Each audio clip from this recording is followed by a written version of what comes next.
to James Rosen, who is in our Washington, D.C. studio. James, tell us what have you been seeing and hearing for the past very busy 24 hours?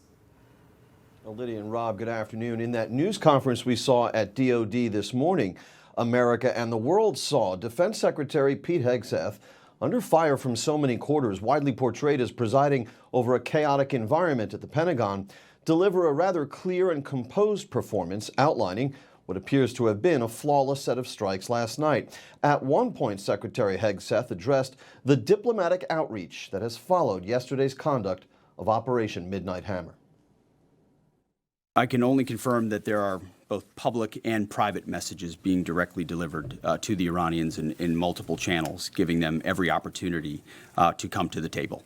They understand precisely what the American position is, precisely what steps they can take to allow for peace, and we hope they do so.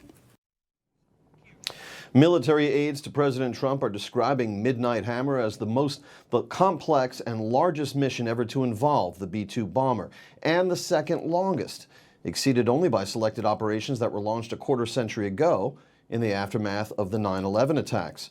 Most notable about these strikes ordered by the commander-in-chief was that the targets extended beyond Fordo, which in preceding days had been thought to be the sole focus of potential U.S. military action, to include nuclear sites that were already bombed by Israel at Natanz and Esfahan.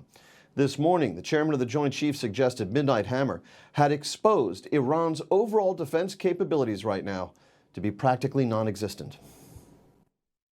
Following weapons release, the Midnight Hammer strike package exited Iranian airspace and the package began its return home.